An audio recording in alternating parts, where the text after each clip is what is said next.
Good. Then, good morning. Let's start. Can you close the door? Thank you.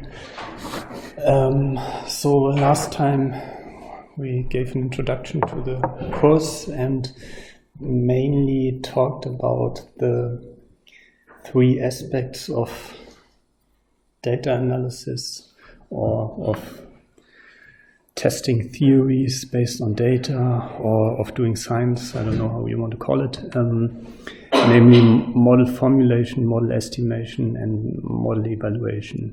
Anyone remembers what these three things refer to and wants to share?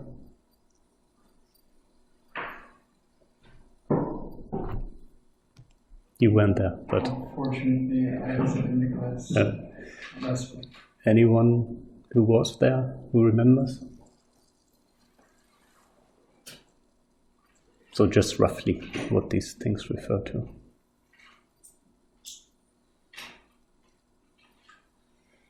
Laura is searching for it, and as soon as she has found it, I will ask her. Have you found it? No.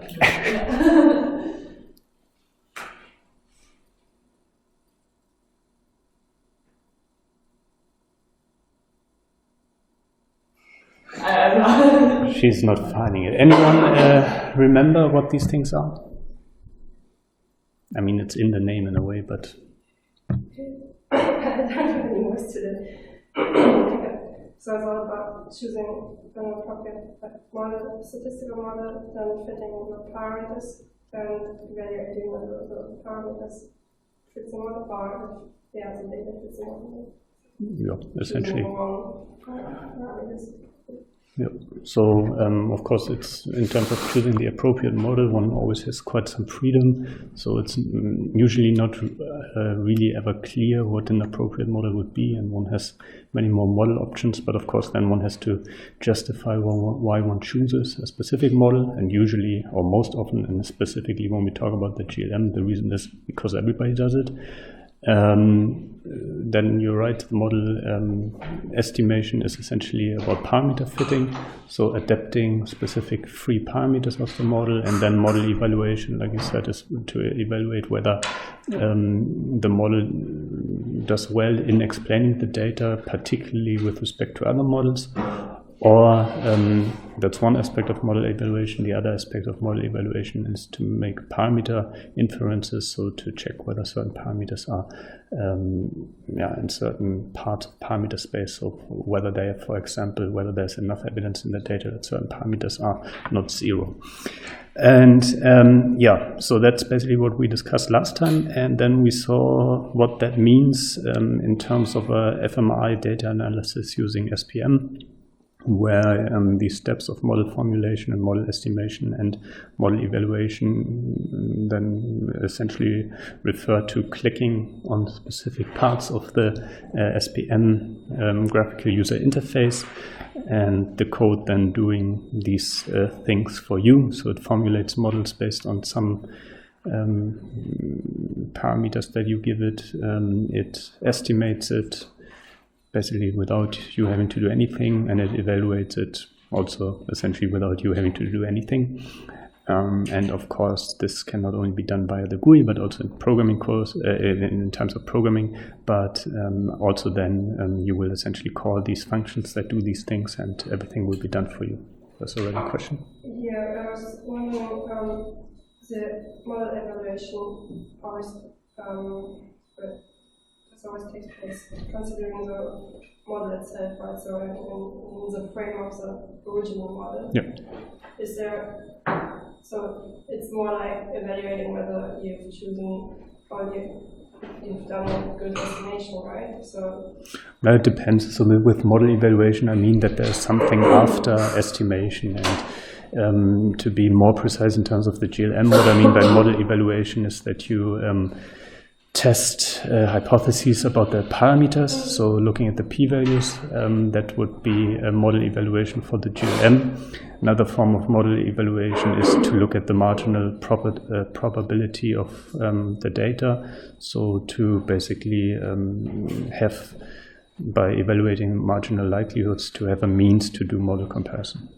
Isn't like the conditioned evaluation, is there a more general way to say, okay, if students or formulate the model correctly?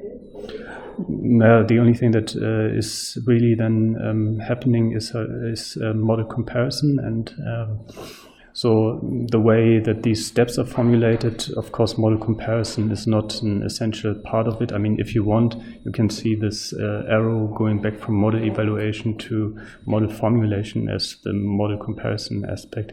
There are many methods for model comparison. One form of model comparison is to compute f-tests. So that's kind of classical statistic frequentist model comparison. Other ways are, of course, to evaluate the marginal likelihoods of the data below, and then comparing different models in the marginal likelihood of explaining the data. But for the GLM, what we will do in this winter term model evaluation will come down to looking at the p-values of blobs. And of course, any kind of science really is always conditional on the way you look at the data. So you never get that out of anything. Just not happening. Good. Then the aim for this session and then also the next session definitely is to get started on model formulation for the GLM. And this GLM in general is usually written like this. So you have a y, you have an x, you have a beta, you have a plus epsilon. Hello. And the question is, of course, what this y, x, beta, and epsilon mean. And this is kind of the first task that we want to solve and set ourselves and work on. And once we've done this, the next part is to see how this model is formulated specifically for fMRI. So the first thing that we are doing today is section 6 in the script, the general linear model. And once we're done with that, which might be either today or maybe we need a little bit longer and also need beginning of next week for that. After that, we want to then look at this mass unit fMRI data analysis part, which is section 7. So we just go through the script. The first part, namely formulating the GLM and making you familiar with the basic notation, has a number of aspects, and I'm just writing them up so that you know what the outline is. So the first thing is to talk a little bit about some nomenclature in terms of experimental design, so that you basically have the possibility to map familiar concepts onto what we are doing. Then we will introduce some notation that you will have. Oh Jesus, sorry, but can you please all come either at 8 or if you come late all together, because it's like the last 5 minutes, every 30 seconds someone is coming in. Sorry. So please try to be on time. Or come too late, about 10 minutes after or something. Anyway. So the second thing is then to discuss some notation that you will be familiar with from multiple linear regression. So that's the next thing that we want to discuss. And then an important part is to map this onto matrix notation, and we'll do this for simple linear regression, so also something that you should be familiar with. And this so far will cover what I refer to, or everyone refers to, as deterministic parts of the model. Deterministic aspects of the GLM, and obviously we are the whole script and everything is called probabilistic models, so we will also have to discuss the probabilistic aspects. So the next thing then is to basically introduce the Gaussian assumption that will essentially look something like this. So that's then the first thing to discuss, so that there is some form of Gaussian noise. And then we will generalize this to multivariate Gaussians. So I hope by now you have all looked at the preliminary math business that I sent around beginning of October or end of September, because the multivariate Gaussians that are covered there, they will now start to play a role. So this will be the multivariate Gaussian stuff and talking about IID sampling. And then we actually we have formulated, and we can put it all together, and we have formulated the GLM in this form, which is highly useful for discussing different forms of statistical procedures, like multiple linear regression, like simple linear regression, like ANOVA, from a general perspective, and also relates things very closely to fMRI data analysis. Because I hope you remember the last time we saw something called a design matrix, and then we did parameter estimation. So these were these beta parameters, and of course you wouldn't have any p-values or probability values if there wouldn't be this aspect here, namely the probabilistic part. So that's the program for today, and maybe a little bit more, depending how fast it goes. And once we've seen this, and we're done with all of this, then we look at its application in fMRI again, because it doesn't make sense to first introduce this only with fMRI, because then it gets lost. Good, so that's the plan, and then let's just start.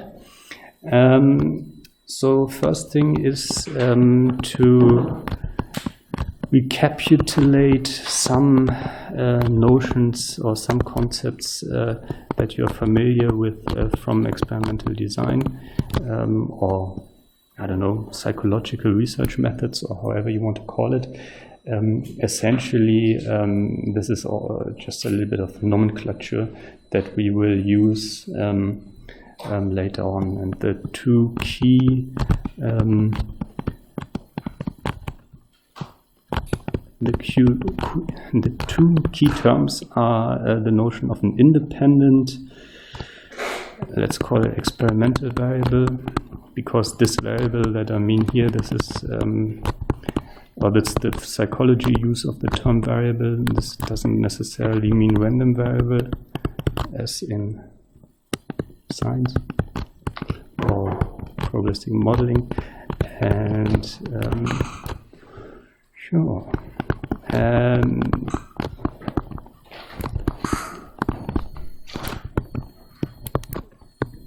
The other term is the notion of a dependent experimental variable. So who remembers the definition of these terms from psychology, psychological research? I think you've all heard them. So just please give me the meaning for independent and dependent experimental variables. Please raise your hand and then say it. Independent variable is the variable we manipulate to understand its effect on dependent variable. Exactly. So that's essentially it. It's always a little bit weird that the independent variable is the one that you as an experimenter actually manipulate. So it's completely dependent on the experimenter.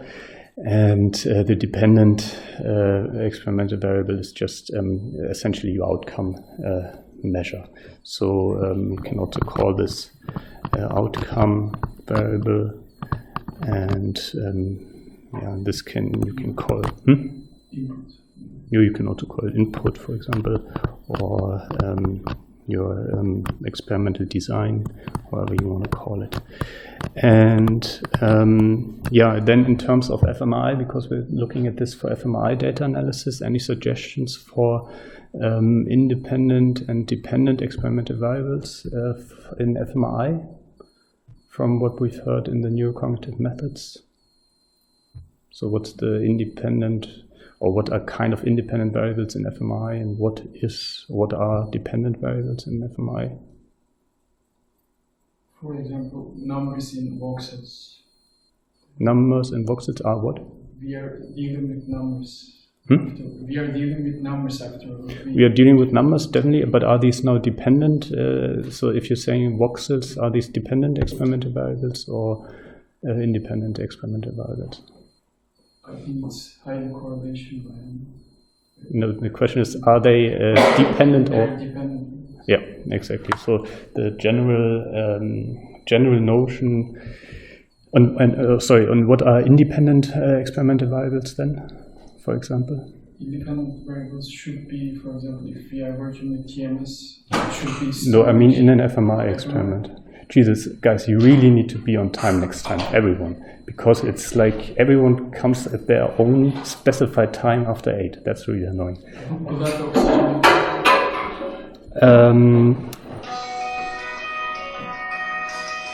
That's the alarm that the lecture starts. What are you saying? A blood oxygen level for independent, but for independent variable? No. No. I'm confused right now. Okay. So any suggestions for independent and dependent variables in the context of fMRI? I think what we have established is as outcome variables, dependent variables is the MR signal in a voxel, because this is what we are measuring. This is what is observed and what an outcome is, but suggestions for the independent experimental variables in typical fMRI experiments.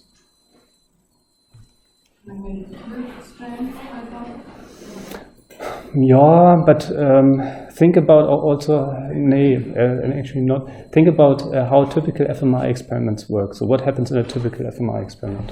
Visual or auditory stimuli. Exactly, yeah. So the typical fMRI experiment involves participants doing a task, like we discussed in the other course.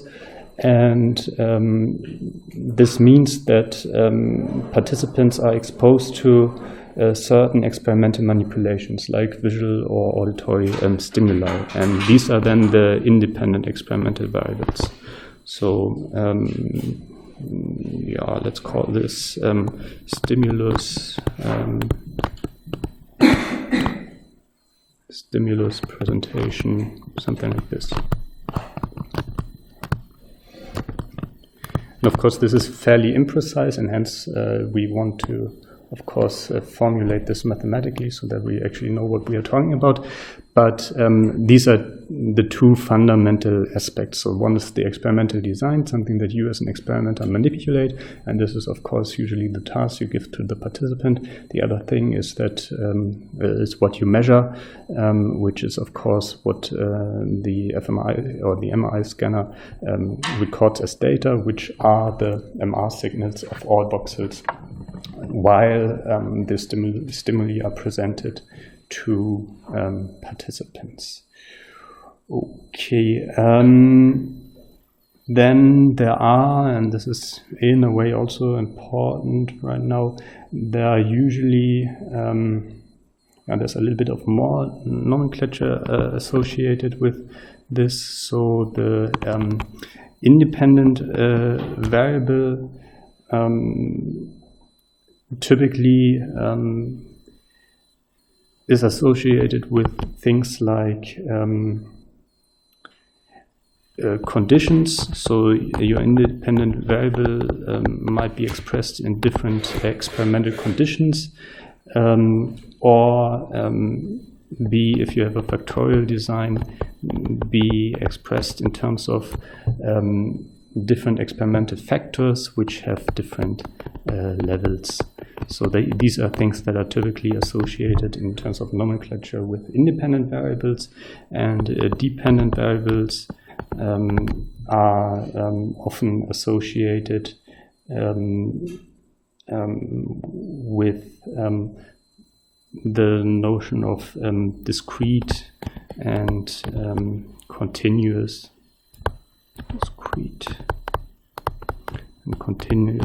variables. Of course, your independent variables, if you have, can also be continuous and discrete. That's actually not that nice. Yeah, both of them can actually be either discrete or continuous. That's not that nice. Let's do it like this. The independent and the dependent variable both can be discrete or continuous. So the MR signal that is acquired as a dependent variable, is this a discrete or continuous random variable? It's actually a tricky question in a way, but what's it more? Is it more like a discrete or is it more like a continuous random variable, the MR signal? So what is a typical discrete experimental variable?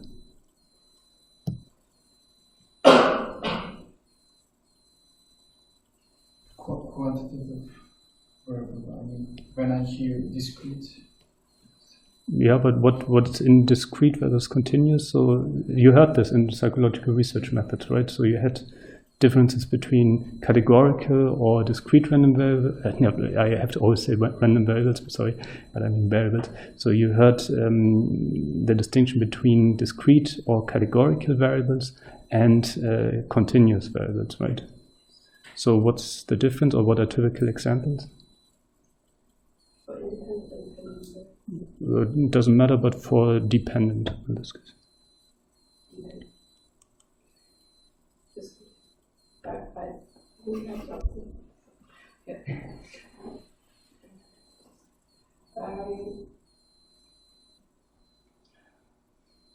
Could be like a correlation between regarding height, for example, or age.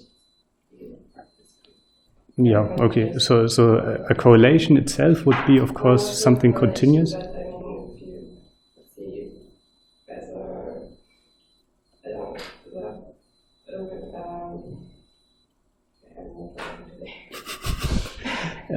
yeah, maybe you actually sound quite sick. I would actually maybe better to take some medicine and go home, actually.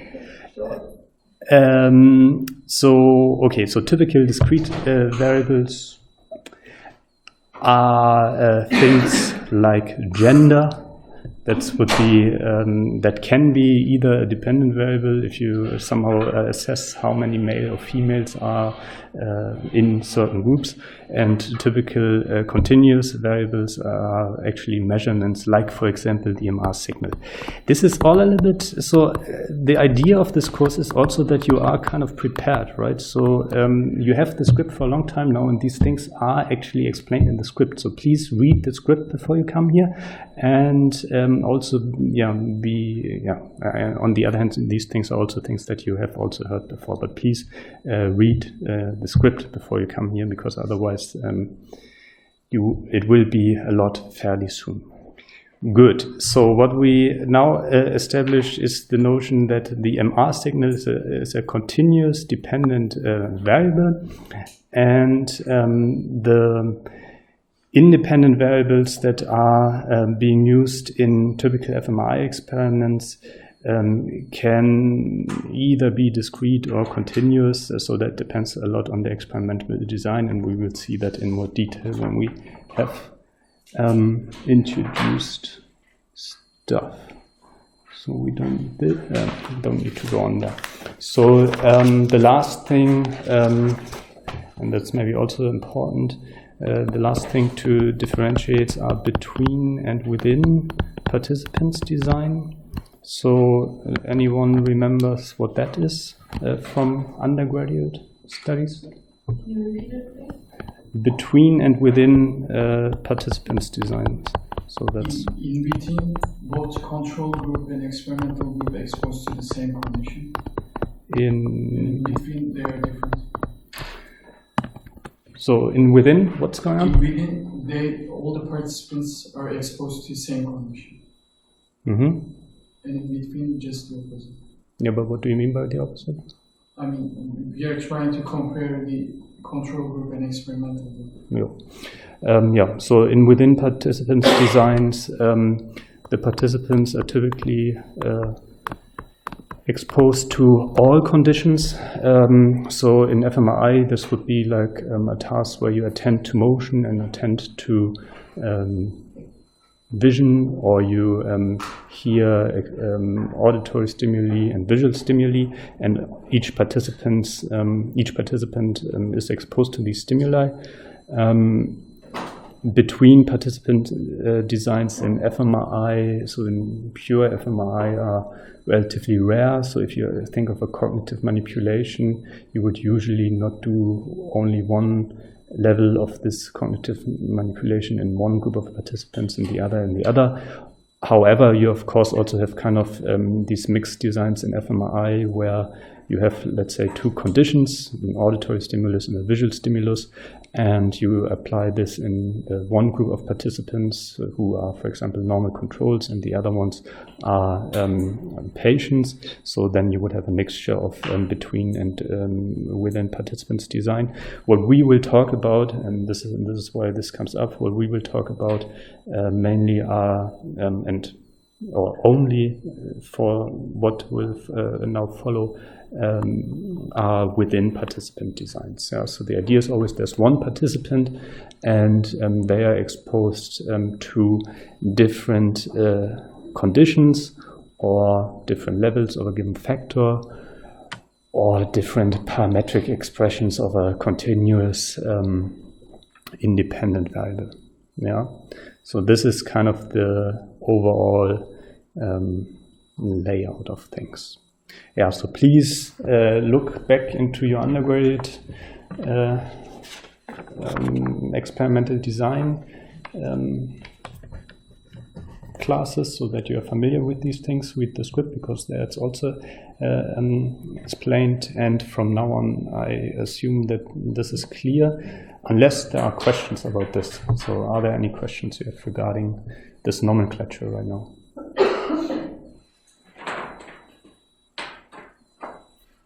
No. Good. So that's the nomenclature, and this is what we will use then in the following to also assign meaning to the mathematical equations that will be introduced in the following. Good. So the next thing on the list is to talk. Can I ask something by the way before we switch this topic? Is there any concept like mediator or moderator in fMRI design, like in psychological experiments? There can be, but so I think this is mainly related to structural equation modeling. If you say moderator, and you can apply structural equation modeling to fMRI, however, that's not done anymore much. So the typical thing that if you want kind of moderator variables, what you would use is dynamic causal modeling.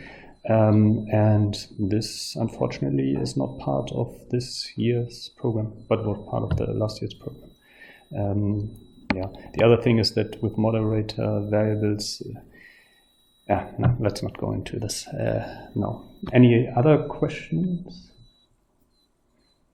No. Good. So then let's start on now casting things in less fuzzy terms and psychological speech terms, but let's get things more precise. So as I said, the aim, what we're trying to introduce here is the general linear model, which is the model that we formulated last time for the analysis of fMRI data, and specifically each individual voxel. And as I said, this in general takes this kind of form. And before we go into more detail, what you should associate with this, so the Y usually means data. So of course it's a model, and the data can be many things. For what we will do in fMRI, this is the time series of a single voxel. We will get back to that. The X is the design matrix. This is essentially the mathematical representation of your experimental design. and usually then is created by convolving your stimulus onsets with the hemodynamic response function. What that means we will also look at in detail. The beta parameters are called beta parameters, and they encode the effects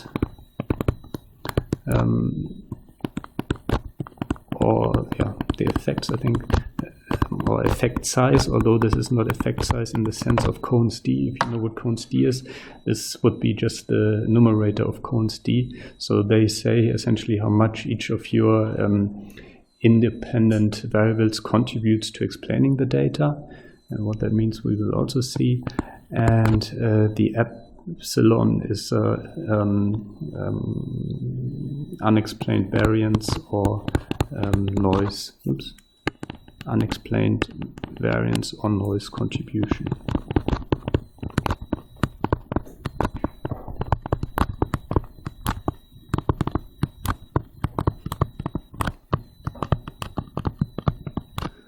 And for the moment, what we want to focus on when looking at this is the deterministic part, which I can circle here. So that's kind of the deterministic aspect, because there's no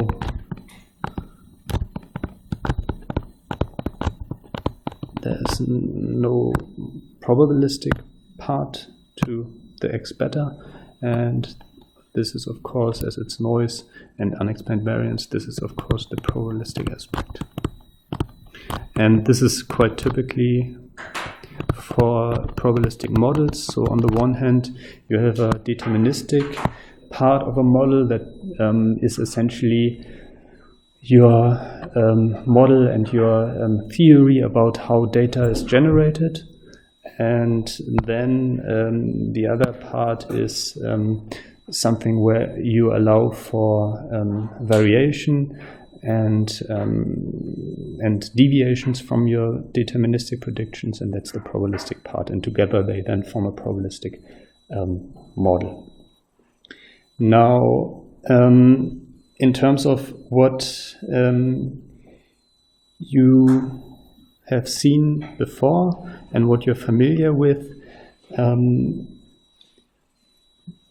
are, at least I thought that, the dependent and the independent variables. So data and y is of course always a dependent variable. That's something you observe.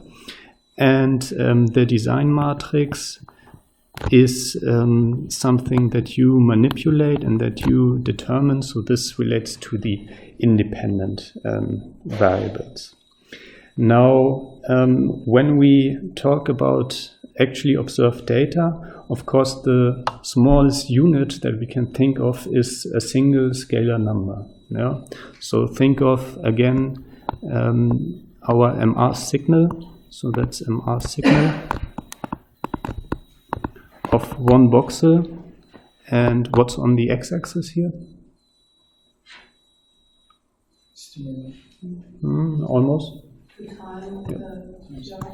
Yeah. So that's time. So essentially, or it's actually time, and refers to the TRs. And then this is, and you observe the MR signal, so you have measurements. Now,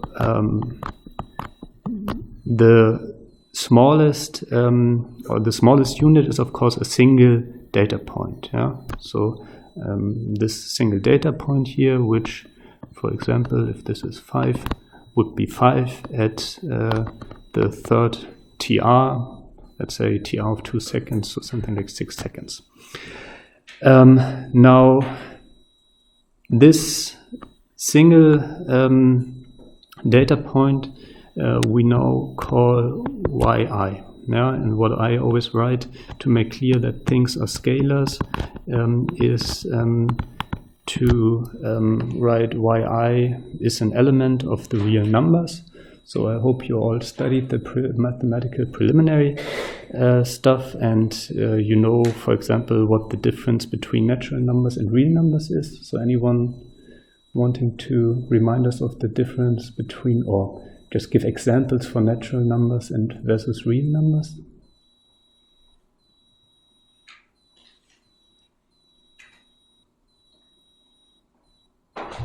Oh, sorry, you want. The natural numbers goes from 1 to Mm-hmm. and real numbers are basically all the numbers including the for instance, 1 I don't know but 1 half I don't know the English of it, so 1/2 or what? no, is it just 1 point? Integers. over? Yeah. Hmm? Over. One point to something like that. Yeah, so you mean the rational numbers? They are definitely part of the real numbers. Every number. Yeah, and then there are a number of, or a few numbers in the real numbers which are actually not rational numbers. With things like the square root of 2 and pi.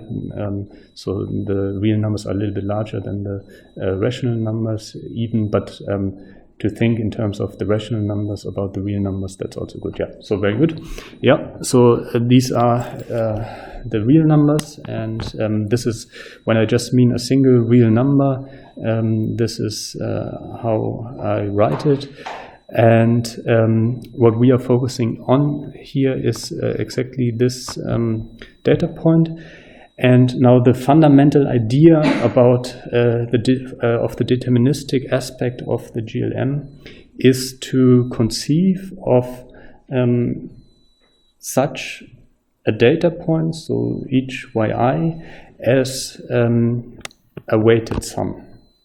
And this weighted sum typically takes this form.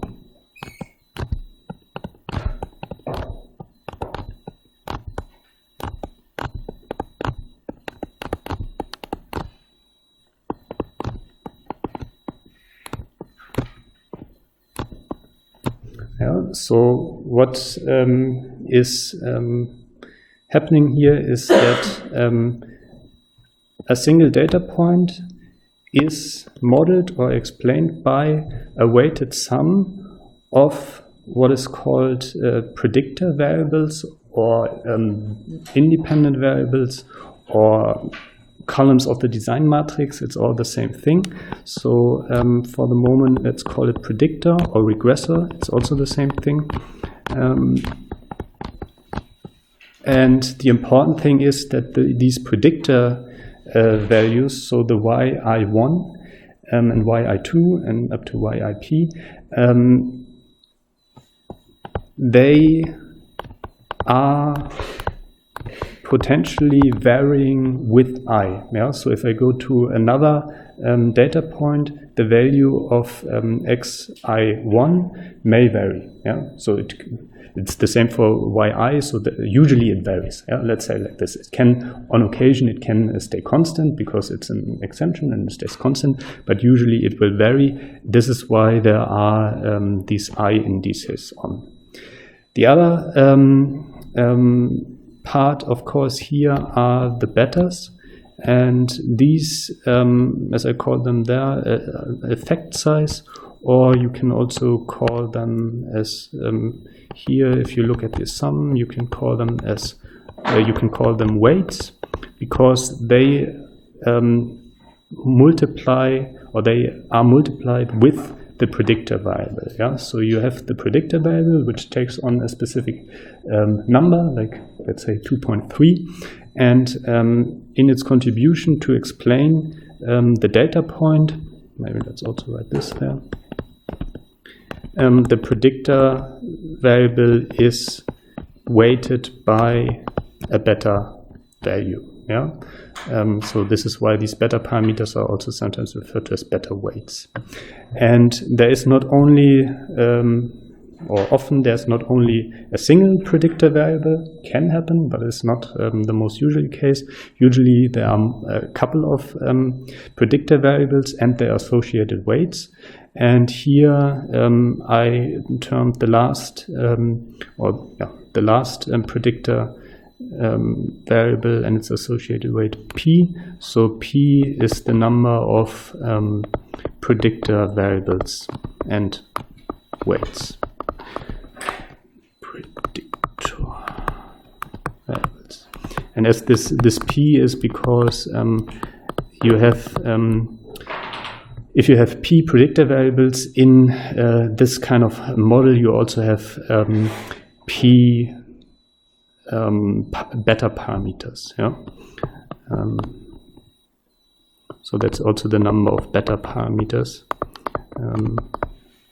And for this parameter thing, I chose p. So anyone who has seen such an equation previously? And under which label? Under which label? No. So yeah, you can call it a linear model. So from a mathematical perspective, this is a linear combination, and but from a statistical perspective, so anyone? Well, linear regression. Yeah, and which form of linear? It's multiple because so simple linear regression would have two predictor variables, which we will also look at in a second, and this is a typical multiple linear regression form. So this is how in for example, in economics and of course also in psychology, people typically write their models, and these are this is what is usually referred to as multiple linear regression. The one thing that we will see occasionally, and that you should also already be aware of, is that the typical thing about multiple linear regression is that these xi1 are real numbers. So that xi1, for example, is something like 2.71. And then people would call this multiple linear regression. However, in the framework of the GLM, this is more a side note, these predictor variables can also be categorical, so they can also be 1 or 0, and then people would call the same equation an ANOVA model or a t-test model. So just to say that this exactly the same kind of form can be associated with also the terms of ANOVA and t-test, although more commonly people refer to this as a multiple linear regression. So before the break, let's look at one very explicit example. So let's say we're having here this data point. So we have y6, and now we want to explain this with let's say three predictor variables and accordingly three beta parameters. So what we would write is x61, which means that we're looking or that this is the same because we are trying to explain the ith data point. Actually, this is the third data point, as you can see. So 6 is just the time. So to make this more coherent, this is the third data point, and hence this is x3, 1. Then we would add to that the third value of the second predictor, which gets weighted by the second beta parameter, and we would add to it the third predictor, which is weighted by its weight. Now to make this really transparent, let's say here our y3 was 5, and then let's say we our x31 is something, of course, the predictors are independent variables, so it's something that we know. So let's assume our x31 is 2. Our x32 is 1, and our x33 is say -1. So what would be a combination of beta 1, beta 2, and beta 3 that makes this equation work? I guess there's not only one solution, there will be many solutions, but let's just suggest one. The first rate is 2, the second rate is 1, and the third rate is 0? Yeah, that would work. So that's definitely a solution that is possible here. So here you would then have 4 plus 1 plus 0, which gives 5. Of course, another solution, for example, would be if beta 1 is 0, beta 3 is 0, and beta 2 is 5, would also solve it, which also already shows you that from a single data point, it's really hard to say something about the beta parameters. So that's why you usually observe more than a single data point if you have these kind of models. But yeah, to make this explicit, this is what this equation here wants to say. So just to make this clear. Good. Yeah, then I would say let's have a break now and continue at 9 o'clock, and then with simple linear regression and getting this whole thing into matrix form.